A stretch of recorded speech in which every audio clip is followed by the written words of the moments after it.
கான்பிடண்டா இருங்க, கப்பு நம்மளுக்கு தான். முருகேசனா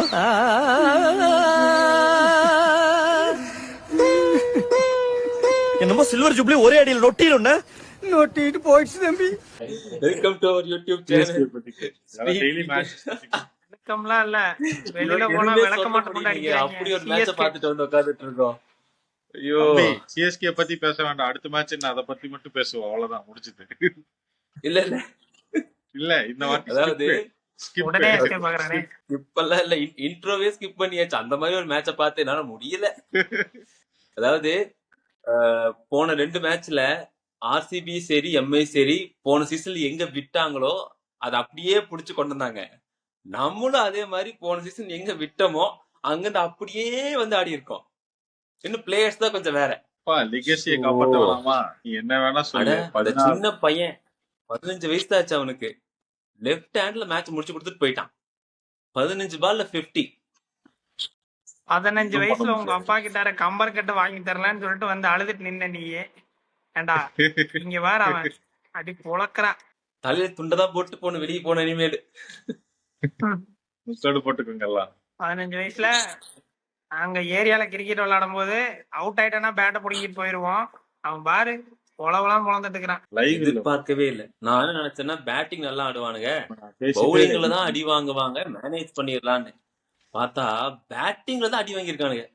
அடிச்சது ஒரு ஆல்ரவுண்டர் ஜேமி ஓவர்டன். அவன் மொத்தம் அந்த 43 அடிக்கலன்னு வச்சுக்கோ, 80லயே ஆல் அவுட்.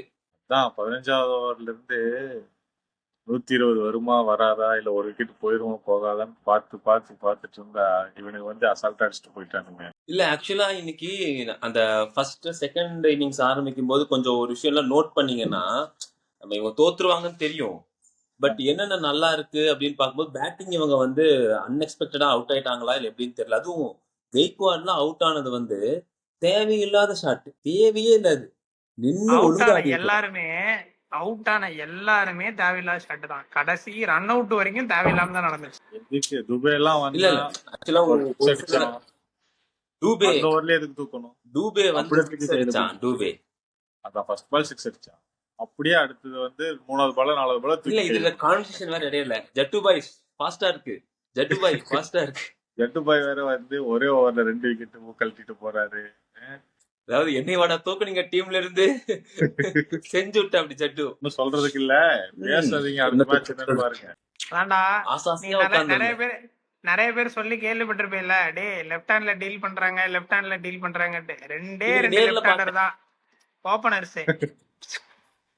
ஏய் விட்றா, ஒரு மேட்ச் ஒருத்தன் தான், ஒரு ஸ்மால் பாய். ஒன் மேன் ஷோல கிடையாது, ஒன் பாய் ஷோ. நம்மளோட குட்டி பாய் வேற இல்ல, பிரவிஸ் எல்லாம் இல்ல. அடுத்த மேட்ச் பாத்துக்கலாம். அப்படி மனசு சொல்லி மனசை தேத்திக்கலாம். இல்ல இல்ல இல்ல, சப்ப கட்டலாம் மேட்ச் ஆகும். பிரவிஸ் வரதுக்கு 3 மேட்ச் ஆகும், தோனி வரதுக்கு 5 மேட்ச் ஆகும். ஒன்னே யோசிச்சு போறேன். ஒரு 7th டவுன்ல வழக்கம் போல நம்ம தோனி வராருன்னா ஜேமி ஓவர்டன் இருக்கிறான். அப்படிங்கும் போது அந்த எக்ஸ்பீரியன்ஸுக்கு இப்ப 124 வந்துருச்சா, இப்ப தோனி இருந்திருந்தானா 160 170 வந்திருக்குமா? ஒரு ஃபைட் பேக் கொடுத்துருக்கலாம். நீ வந்து கலீலோட ஃபர்ஸ்ட் ஓவர் பார்த்தேன்னு வச்சுக்கோ, சூப்பரா இருந்துச்சு. ஒரு 2 4 கொடுத்தாங்க. மிஸ்ஃபீல்டு அநியாயம். ஃபர்ஸ்ட் பாலே மிஸ்ஃபீல்டு. அது அது எப்படிதான் இந்த மாதிரி ஒரு நம்ம சிஎஸ்கே டீமுக்கு இப்படி ஒரு பிரச்சனையும். ஆனா கலீல் நல்லா போட்டானா உனக்கு 100 அகமத்தும் சூப்பரா தான் போட்டான். 100 அகமத் போட்டதே நம்ம ஃபர்ஸ்ட் பாலே பைஸ்ல எல்லாம் 4 போச்சு. டீமுக்கு வந்து இந்த ஆட்டிடியூடு எதுவுமே இல்லை. ஆட்டிடியூட் இல்ல, வின் பண்ணணுங்கிற ஸ்பிரிட் இல்ல. சரி ஏதாவது ஒரு ஃபைட் பேக்காவது பண்ணுவோம் அப்படிங்கிற ஒரு எந்த ஒரு இது மைண்ட் செட்டுமே. சூரியவன்சி ஃபர்ஸ்ட் பாலே கை மேல விழுந்த கேட்ச் தட்டி விட்டு 4க்கு வேற, அங்க இருக்கடா 4 இன்னும் கொஞ்சம் தள்ளி விடு அப்படிங்கிற மாதிரி தள்ளி விட்டாங்க. அந்த பால் முடிச்சிருந்தோம்னு வச்சுக்கிய ஜெயிக்கிறது வேற விஷயம். 12வது ஓவர் 14வது 15 16 அந்த மாதிரி போயிருக்கு. அதாவது ஒருத்த வந்து டிசிஷன் எடுக்கலாம், எல்லாமே தப்பான டிசிஷனா போகும் அப்படிங்கிற மாதிரி சிஎஸ்கே எது பண்ணாலும் ஆனா நான் இங்க இப்படிதான்டா பண்ண இப்படி ஆயிப்போச்சு அப்படிங்கிற மாதிரி ஓவர் ஃபீல்டு இது எட்ஜ்ல 4 போகிறது, மிஸ்ஃபீல்ட் ஆகுறது எல்லாம் நான் சொல்றது நீ சொல்றது நான் கம்ப்ளீட்டா அக்செப்ட் பண்ண மாட்டேன். ஏன்னா இன்னைக்கு வந்து நிறைய இல்ல இன்னைக்கு நிறைய வந்து சிஎஸ்கே ஃபேவரா போகல. நிறைய விஷயம் அன்லக்கியாவா அமைஞ்சது அவங்களுக்கு. பேட்டிங் நீ சொல்றியா, பேட்டிங்ல ஃபர்ஸ்ட் 6 விக்கெட் போற வரைக்கும் 6-7 விக்கெட் போற வரைக்கும் திமிர்னு சொல்ல முடியாது, ஒரு மாதிரி வாண்டடா கையில கொடுத்த மாதிரி இருந்துச்சு. பட் செகண்ட் இன்னிங்ஸ் பவுலிங் எல்லாம் போடும்போது ரொம்ப அன்லக்கியா இருந்தாங்க. ஃபீல்டிங்லயும் சரி, பவுலிங் அன்சுல் கம்போஜ் சூப்பரா போடுறான், ஆனாலும் 4 போகுது. கையில இருக்கும்போது அவ்வளவு சூப்பரா போடுறான், 100 ஆகும்போது நல்லா போடுறான். வந்து போய் செகண்டா போட்டது மேட் ஹென்ரி மட்டும் தான் கொஞ்சம் அடி வாங்கினான். போன சீசன்லயே மேட் ஹென்ரியும் ஜேமி ஓவர்டன் இவங்க 2 பேரும் மட்டும் தான் கொஞ்சம் அடி வாங்கினாங்க. தான் சொல்றேன், ட்ரிக்கியா போடுறதெல்லாம் 100 ஆகும்போது 1-2 பேர் அவ்வளவுதான். நம்ம டீம்ல வேற பவுலரே கிடையாது. இல்ல ஆக்சுவலா இன்னொரு விஷயம் என்னன்னா, அங்க அவ்வளவு ஸ்ட்ராங்கான பவுலிங் அட்டாக் இருந்துச்சு. ஜோஃப்ரா ஆர்ச்சரு, அப்புறம் அவன் பேர் என்ன, பர்கர் தானே. அவங்க எல்லாமே நல்ல செட்டா இருந்தாங்க எல்லாருமே. இருந்துமே நம்ம வந்து 19th ஓவர் வரைக்கும் புஷ் பண்ணிருக்கோம் விக்கெட்ஸ. சோ இதெல்லாம் கொஞ்சம் பாசிட்டிவா பார்க்கலாம். இவங்க வந்து கொஞ்சம் கரெக்ஷன் பண்ணா போது நெக்ஸ்ட் மேட்ச் நல்லா வரலாம். நம்ம வந்து பவுலிங் மட்டும் நினைச்சோம், பட் ஓகேவா போட்டானுங்க. ஒரே ஒரு பாசிட்டிவ் தான், நம்ம இவங்க தமிழ் கமெண்ட்ரியில சொன்ன மாதிரி ஒரே ஒரு பாசிட்டிவ் தான். ஜேமி ஓவர்டன் வந்து பேட் பண்ணியிருக்கான். ஸோ நமக்கு ஒரு ஆல்ரவுண்டர் ஜடேஜா பிளேஸோட இருந்த ஆல்ரவுண்டர். நம்ம சிஎஸ்கே வந்து காலாகாலமா வந்து ஆல்ரவுண்டர்னால மட்டுமே தான் நம்மளோட இது இருந்தது. இந்த ஜேமி ஓவர்டன் விட்டானா உனக்கு சிவம் டுபே மட்டும் தான் ஆல்ரவுண்டர். ஆனால் சிவம் டுபே ஓவரே போடுறதே இல்லை. இன்னொன்னு, உனக்கு வந்து சர்ஃப்ராஸ் வந்து இம்பாக்டா வந்துட்டனால நமக்கு எக்ஸ்ட்ரா பவுலரும் கொண்டு வர முடியல.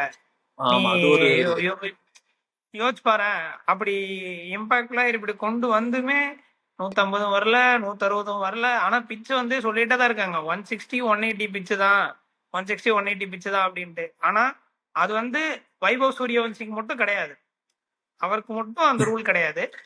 மற்றபடி எல்லாருக்குமே 160 180 தான். ஜெய்ஸ்வாலே அந்த 15 பால்ல 50 அடிச்சுட்டான் இவன். ஆனா அதை 13 பால் 50 அடிச்ச ரெக்கார்டு வச்சிருக்க ஜெய்ஸ்வாலு.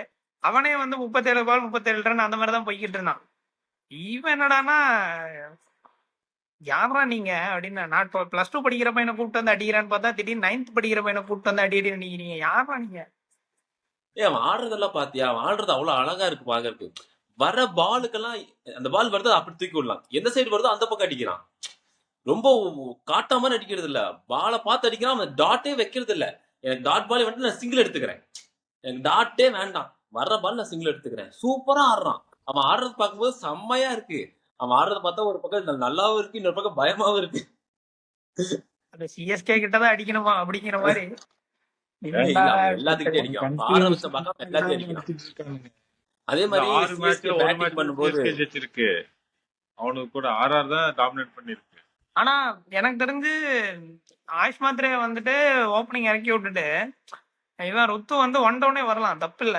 ஏன் வந்து ஓப்பனிங் இதுக்கு நிறைய ஹைப் வேற.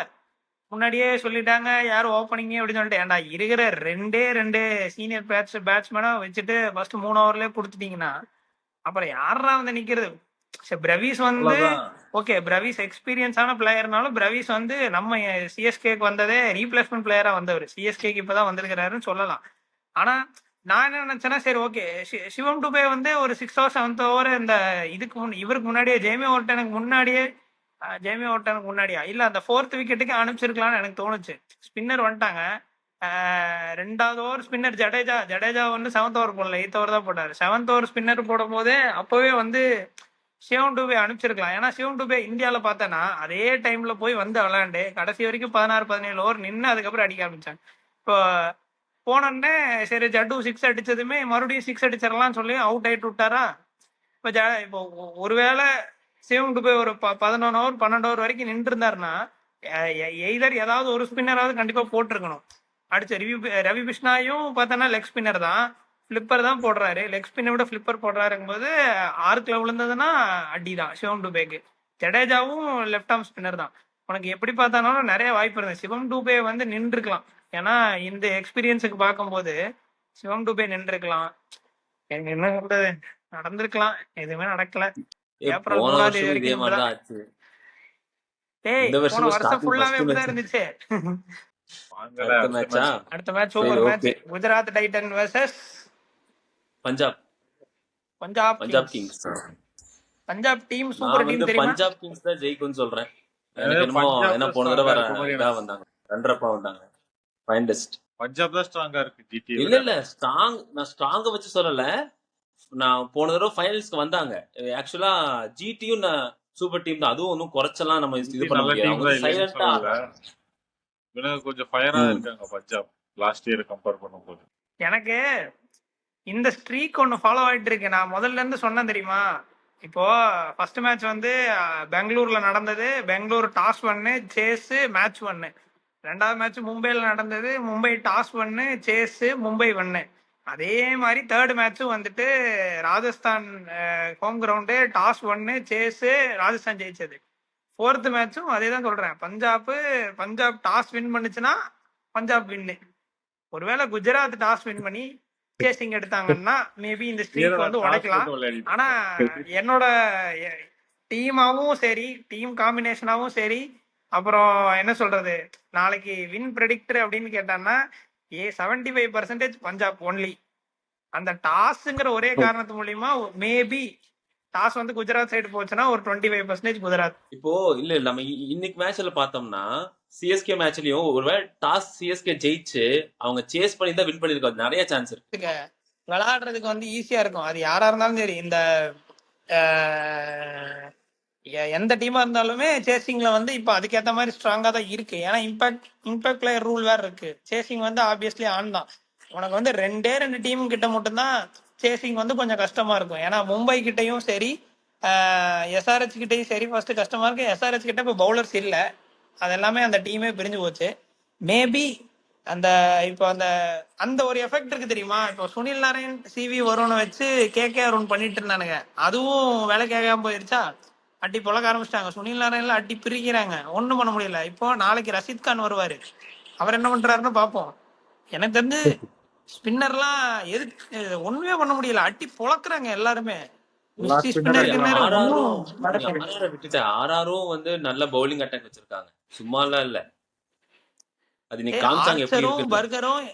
ஆர்ச்சரும் பர்கரும் ஒண்ணுமே இல்ல. நம்ம வீக்கா இருக்கும் போது அடிச்சு பொழந்துட்டாங்க. ஓகே, பட் ஆனா நான் என்ன சொல்றேன்னா இந்த மாதிரி சுருட்டுறது கிடையாது பவுலிங் அட்டாக். நான் சேஸ் பண்றவங்கள அவங்கள ஸ்டாப் பண்ணி அந்த டார்கெட் அச்சீவ் பண்ணாம விடுறாங்கல்ல, அதுதான் bowling attack.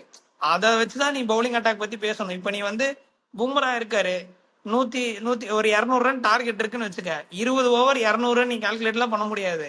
16 over 180, Bumrah 20 run அழகா தட்டிட்டு போயிருவாரு. சோ நான் அந்த மாதிரி பவுலிங் இது கேக்குறேன். சேசிங்ல ஜெயிச்சு கொடுக்குறாங்க பாரு, அந்த பவுலிங் அட்டாக் தான் பெஸ்ட் பவுலிங் அட்டாக் நீ சொல்ல முடியும். அந்த மாதிரி இன்னுமே எதுவுமே காட்டவே இல்லையா? நீங்களே இது பாப்போம் எல்லாம் இன்னும் 2 நாள். எல்லா ஹிட்டர்ஸ் தான் அடிச்சு நொறுக்குறாங்க இங்க போனா. அந்த மாதிரிதான் இருக்கு. எல்லா டீமுமே அப்படிதான் இருக்கு. கிரவுண்டு இன்னும் அந்த மாதிரி ஸ்லோ கிரவுண்டு எதுவுமே இல்ல. ஆக்சுவலா இன்னைக்கு ரெட் சாயில் தான். சரியா, கிட்டத்தட்ட பார்த்தானா பெரிய அடித்தடி இதுன்னு சொல்ல முடியாது. 200 அடிச்சா பிக் ஸ்கோர் தான் அது. ஆனா என்னன்னே தெரியல, நம்மளால ஃபர்ஸ்ட் பேட்டிங் கொண்டு போய் உட்கார வச்சு பிரிச்சு விட்டாங்க. சஞ்சு அவுட் ஆனதெல்லாம் ரொம்ப அநியாயம். கிராஸ் பேட் அடி அவுட் ஆனாரு சஞ்சு. சஞ்சோட வீக்னஸ் இதுல எடப்பார சஞ்சு batting இங்க line இரு. வேற. ஏய் நீங்க அடுத்த மேட்ச் சஞ்சோட பேசுறேன்னு சொல்லி weakness மறுபடியும் பழைய point. மேட்சே பேசிட்டு இருக்கீங்கடா. ஆதங்க டேய், நீ தலைவா, ஒரு ஆதங்கம். 4-5 ஏப்ரல் 3 நம்ம ஜெயிக்கிற வரைக்கும் இதை தாண்டா பேசுவோம். அதாவது போன வருஷம் நம்ம ஜெயிச்சிருந்தா இந்த ஒரு மேட்ச் தானே போனா போட்டுன்னு விட்டுருப்போம். அதுவும் இந்த ஒரு மேட்ச்ல நல்லா ஒரு அளவுக்கு ஒரு 160 170 எடுத்து கொஞ்சம் ஒரு 5 ரன் திசை தோத்துந்தா கூட மனசு ஆடி இருக்கும். படு தோல்வி அடைச்சங்காட்டி மனசு ஆட மாட்டேங்குது. இல்ல அடுத்த மேட்ச பத்தி பேச எனக்கு தெரிஞ்சு ரெண்டுமே தான் அப்படியே சொல்லிட்டோம்ல. பஞ்சாப் தான் ஜெயிக்கும் நமக்கு, அதாவது ஸ்ட்ராங்கஸ்ட் டீம் அதுதான் கம்பேர் டு நானும் பஞ்சாப் தான் சொல்றேன்.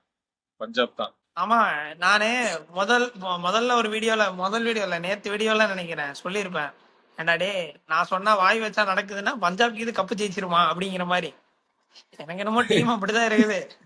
இல்ல அதாவது பஞ்சாப் அன்றே கணித்தார் சூர்யாங்கிற மாதிரி எனக்கு என்னமோ திடீர்னு இந்த டைம் பஞ்சாப் கப்பு ஜெயிச்சிருமோ அப்படிங்கிற அளவுக்கு ஃபீல் ஆகுது. இல்ல அவங்க ஜெயிக்கக்கூடிய டீம் தான். ஏன்னா போன தடவையே வந்து நல்ல டீம் தான். Strong ஆ தான் இருக்கு. அதுவும் கேப்டன் ஸ்ரேயஸ் சூப்பரா பண்ணுவான். இந்தியா வாண்ட்ஸ் டு நோ அப்படிங்கிற மாதிரி பிரீத்தி சிந்தா கப் எடுத்து செலிப்ரேட் பண்றத எத்தனை பேர் பார்க்கணும்னு ஆவலா இருக்காங்க. 19 வருஷமா அது நடக்கவே இல்லை. பாக்குறேன்டா இந்த வருஷம் மனோஜோட ப்ரிடிக்ஷன் எப்படி ஆகுது.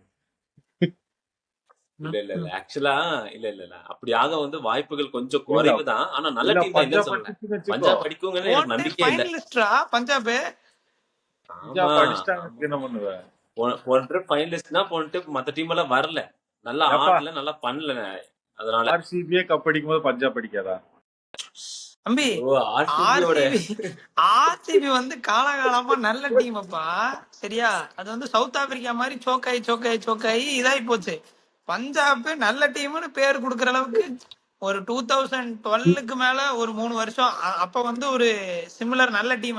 மேக்ஸ்வெல்லாம் பஞ்சாப்ல இருக்கும்போது ஓகே, என்னடா மேக்ஸ்வெல் யுவராஜ் இவங்கெல்லாம் இருந்தே ஜெயிக்க மாட்டேங்கிறாங்க அப்படிங்கிற ஒரு அந்த ஒரு பீரியட் ஓகே, ஒரு 2 வருஷம் 3 வருஷம் தான். 2015க்கு அப்புறம் நீ பஞ்சாப் டீம் எல்லாம் பார்த்தானா, எங்கெல்லாம் இந்த ஆக்ஷன்ல யாரெல்லாம் விலை போகாம இருக்காங்களோ அவங்களெல்லாம் வச்சு சுத்திட்டு இருந்தாங்க. என்னன்றதுன்னு தெரியாம பஞ்சாப் வச்சுட்டு, பஞ்சாப்னா பஞ்சாப் பறக்கும் தம்பி அப்படிங்கிற மாதிரி அடி பொழந்துட்டு இருந்தாங்க எல்லாருமே. இப்ப 2 வருஷமா அந்த டீம் வந்து உனக்கு பார்த்தானா சசாந்த் சிங் எல்லாம் வந்து ஒரு ஒரு ஒரு ஒரு குறிப்பிட்ட ஃபார்முக்கு வந்து இது பண்ணி வந்ததுக்கு அப்புறம் அந்த பஞ்சாபுக்கு ஒரு ஒரு ஒரு மிடில் ஆர்டர் பஞ்சாயத்து இருந்தது இல்ல பஞ்சாப்ல எப்பவுமே. அதுதான் ஆமா. ஆர்சிபிக்கும் பஞ்சாயத்து. மிடில் ஆர்டர் எங்க பஞ்சாயத்து இருக்கோ அவனுக்கு கப்பெல்லாம் ஜெயிக்கவே முடியாது. அதான் பஞ்சாப் கிட்ட இருந்த பஞ்சாயத்து. அதை வந்து இப்ப சூப்பரா டேக்கிள் பண்ணி எடுத்துட்டாங்க. இத்தனைக்கு பினிஷர்ஸ் எல்லாம் வந்துட்டாங்க. அது வந்து பஞ்சாபுக்கு பெரிய பிளஸ். இவ்வளவு நேரம் எல்லாம் பஞ்சாப் பத்தி பேசினதே இல்ல, 10 செகண்ட் தான் பேசுவோம். நம்ம இவ்வளவு நேரம் பேசுறோம்னா சரி அப்ப டீம் ஓகே. அப்படி இருக்கு. அந்த மிடில் ஆர்டர் பிரச்சனை தான் ஜிடி கிட்ட இருக்கு இப்போ. ஆமா ஆமா ஜிடி இருக்கு கொஞ்சம் இருக்கு தம்பி. சொதப்பலதான் டாப் இருக்கு. ஆர்டர்லயே பிரச்சனை. கில்லு வந்து not up to the mark. சரியா? T20ல போன சீசனும் சுமாரான சீசன் தான். இந்தியாலயும் வேற அடிச்சு விலக்கி விட்டுட்டாங்க. சும்மா இல்லாம ட்வீட் வேற போட்டு மாட்டிக்கிட்டாரு. இப்ப வந்து அவருக்கு நிறைய இது வேற இருக்கா.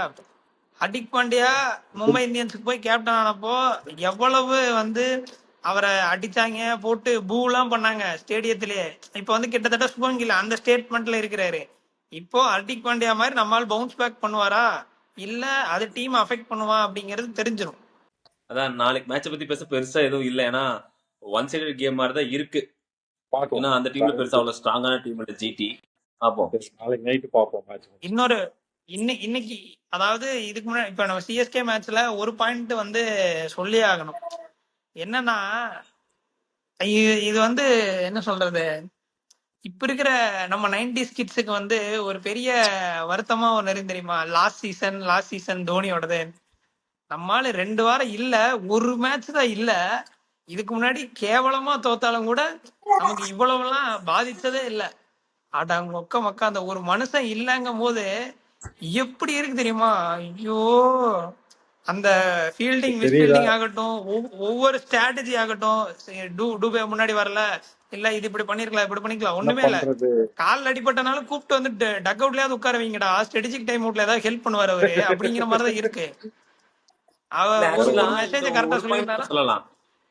வழக்கமா. அதான்டா அந்த இம்பாக்ட் பிளேயர்ல வந்து பேட்டர் அப்ப வராம இன்னும் கொஞ்சம் வெயிட் பண்ணி அமைச்சிருப்பாங்க பேட்டர் ஆமா அது அனுப்பணுமான்னு. கரெக்ட். சர்பாஸ் கான கொஞ்சம் நான் லேட்டா அப்படியே யோசிச்சேன். உடனே அமிச்சிட்டாங்க, 4th ரவுண்டே அமிச்சிட்டாங்க. தோனி இருந்தா மேபி அனுப்பியிருக்க மாட்டாங்கன்னு நினைக்கிறேன். ஆமா, கொஞ்சம் வெயிட் பண்ணிருப்பாரு. சிவம் டுபே முன்னாடி இது அனுப்பிச்சு கொஞ்சம் பொறுமையா ஒரு ஆரம்பிச்சிருப்பாரு. அது ஒரு ஒரு அந்த அந்த டீமோட டக் அவுட்ல ஒரு இது நடக்கும்னு சொல்லுவாங்க. நம்ம பார்த்தது இல்ல, பட் அங்க சொல்லுவாங்க தெரியுமா, இந்த ஸ்டாட்டிக்ஸ் இது அதெல்லாம் நீ கொண்டு போய் தோனி கிட்ட கொடுத்தேன்னு வச்சுக்க, தம்பி ஒரு நிமிஷம் அந்த பக்கம் இருங்க அப்படின்னு சொல்லிட்டு நான் பாத்துக்கிறேன் அப்படின்னு சொல்லிட்டு, தம்பி போப்பா நீ போப்பா 7th டவுன் போப்பா இம்பாக்ட் பிளேயர் அப்படின்னு சொல்லி இறக்கிடுவோம். உனக்கு கான்பிடென்ட்டே உடஞ்சிரு தெரியுமா? நீ வந்து ஒரு ஃபர்ஸ்ட் 3 விக்கெட் போனதுமே இம்பாக்ட் அப்ப கொண்டு வர அப்படின்னா ஆள் இல்ல. உனக்கு எவ்வளவு நீ கிட்டத்தட்ட பார்த்தானா மேத்யூ ஷாட்டு, அதுக்கப்புறம் பார்த்தானா அன்சுல் கம்போச், கலீல் அகமட், இவங்க 3 பேர் மட்டும் தான் ஆடல. ஆனா இந்த முன்னாடியே இம்பாக்ட் பிளேயர் கொண்டு வந்ததுனால டீமோட மைண்ட் செட்டே வந்து பார்த்தானா உனக்கு வந்து கம்மியா இருக்கிற மாதிரி, கான்பிடன்ட் கம்மியா இருக்கிற மாதிரி ஒரு இது வருது தெரியுமா? தோக்கவே போறோம்னு முடிவு பண்ணிட்டானாலும் நம்ம மீசைய முறுக்கு அப்படிங்கிற மாதிரி நம்மால இறங்கி நின்னு ஒரு சண்டை செய்வான் தெரியுமா? அது வந்து இல்ல. இது வந்து அவங்களுக்கு ஒரு அட்வான்டேஜாவே இருந்திருக்கும். ஆர்ஆருக்கு வந்து ஒரு அட்வான்டேஜாவே இருந்திருக்கும். பேசிக்கா இன்னைக்கு தோனி கூட இல்ல அப்படின்னோடனே இதெல்லாம் கான்ஃபிடன்ஸ் போயிருக்கும். என்ன பண்றதுன்னு தெரியல. அவ்வளவுதான். ரொம்ப simple. பார்க்கலாம். ஏன்னா நம்ம தோனி கேப்டன்சில இருந்து இறங்கிட்டு ஃபர்ஸ்ட் ஜடேஜா கேப்டன்சி கொடுத்து ஒரு 7 மேட்ச் பண்ணதுக்கு அப்புறம் மறுபடியும் ஸ்டெப் அப் அப்பவும் இதே பண்ணுவாரு. மாதிரிதான் இருக்கு. ஓகேவா, சரி ஓகே இது கொஞ்சம் ஆமா. ஒர்க் அவுட் ஆகல, அப்படின்னு சொல்லிட்டு ஸ்டெப் அப் பண்ணுவாரு. போன டைம் ருத்ராஜுக்கு ஃபுல்லா கொடுத்து டவுனே ஆனானாலும் அது வந்து நம்ம பாயிண்ட்ஸா மேட்ச் வின்னா கன்வெர்ட் பண்ண முடியலையே தவிர அதுல கொஞ்சம் பிரச்சனை இருந்தது தெரியுமா? இந்த அதுவும் செகண்ட் ஹாஃப்ல வந்து சரி பண்ணிட்டாங்க. யங் பிளேயர்ஸ் கொடுத்துட்டு பூரில் பட்டேல் நம்மளால ஆயுஷ் மாத்திரைக்கெல்லாம் கொடுத்து கொஞ்சம் சரி பண்ணிட்டாங்க. அப்போ ருத்ராஜ் கைக்வாடுக்கு எங்க ஆடுறதுன்னு தெரியாம ஒன் டவுன் ஆடி திடீர்னு செகண்ட் டவுன் ஆடி அந்த மாதிரிலாம் நிறைய பண்ணி ட்ரை பண்ணி பார்த்துட்டாங்க. இப்போ தோனி வந்து அப்ப மறுபடியும் ஸ்டெப் அப்லாம் பண்ணல. ஓகே இது கரெக்டான கேப்டன்சி, ஓகே அவன் ட்ரை பண்றான், புதுசா ட்ரை பண்றான், ஒன்னு ஃபார்ம் ஆகிறதுக்கு லேட் ஆகும் அப்படிங்கிறது ஓகே. இந்த அளவுக்கு 100 110 அவுட் ஆகாம இருந்தா சரி, துண்டோட தெரிய வேண்டியதா இருக்கு. வெளியில போகும்போது இல்ல இப்படிதான் இல்ல இருக்கும். அடுத்த மேட்ச் இல்ல இந்த மேட்ச் மாதிரி நெக்ஸ்ட் மேட்ச் இருக்காது, கண்டிப்பா இருக்காது. இது ஒரு bad day, complete bad day இன்னைக்கு. அதுதான் அப்படிதான் சரி அப்படிதான் ஆகி ஓகே, போச்சு. அப்படியே உட்காந்துக்கோ, நான் அதான் மொத்தம். கிளம்புறேன். வெளியில போக முடியாது, தலை காட்ட முடியாது. கிளம்புறேன், தலை காட்ட வேண்டாம், நான் ஓகே கிளம்புறேன். Okay bye, okay. நாளைக்கு சந்திப்போம். தேங்க்ஸ் ஃபார் வாட்சிங். தேங்க்ஸ் ஃபார் வாட்சிங். நம்ம இதோட இதை முடிச்சுக்கலாம். நாளைக்கு என்ன மேட்ச் நாளைக்கு பார்த்துட்டு வந்து நாளைக்கு பேசலாம். நாளைக்கு என்ன ஆகுது? பஞ்சாப் பஞ்சாபா? கான்பிடண்டா பஞ்சாப். இருங்க, கப்பு நம்மளுக்கு தான். ஐயோ நீ கரெக்டா சொல்றியா? பாய் ஓகே பாய், பாய் பாய். நன்றி, வணக்கம்.